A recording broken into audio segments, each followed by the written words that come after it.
নমস্কার বন্ধুরা, আমি সুমনা। আশা করি তোমরা সবাই ভালো আছো। আমরাও ভালো আছি। কাল ছিল রথযাত্রা। রথযাত্রার এই পুণ্যদিনে আমরা বেরিয়ে পড়েছিলাম মেলা দেখার উদ্দেশ্যে।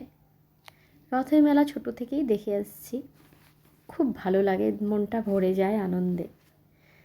আর যেতে যেতে পথে চোখে পড়ল রথ নিয়ে অনেক শোভাযাত্রা। মন ভরানো সেই শোভাযাত্রায় ভক্তগণ জগন্নাথের নামে ভাব বিভোর হয়ে পদযাত্রা করছে।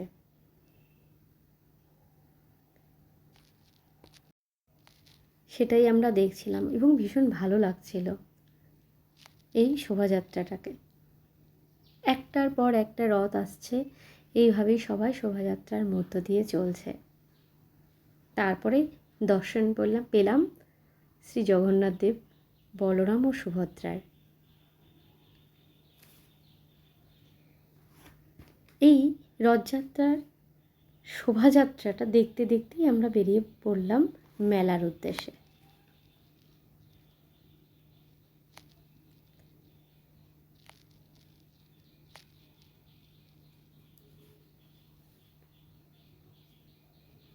সবাই নাম সংকীর্তন করছে, খুব ভালো লাগছে।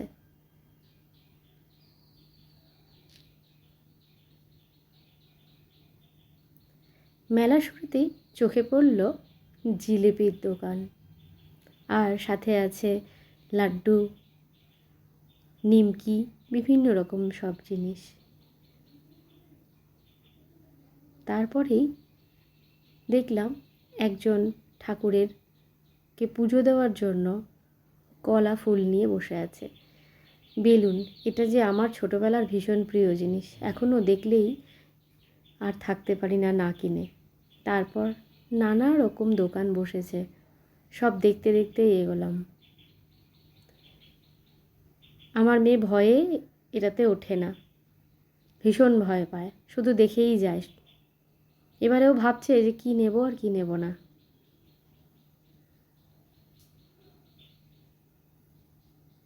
এইভাবেই চললাম আমরা মেলা দেখার উদ্দেশ্যে। মেলা ঘুরছি, নানা রকম জিনিসের দেখছি, ভাবছি কি নেব আর কি নেব না।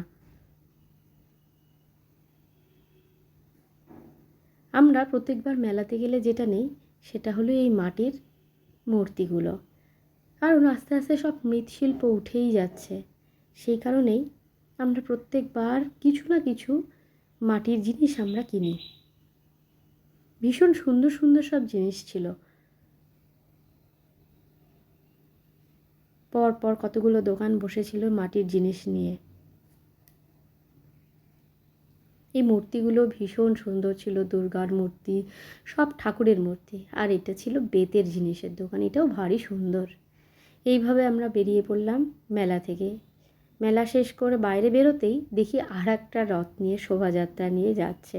যাক, শেষ মুহূর্তে জগন্নাথ দেবের সাথে দেখা হয়ে গেল। আবার একটু দাঁড়িয়ে থেকে আমরা মেলাটা উপভোগ করলাম।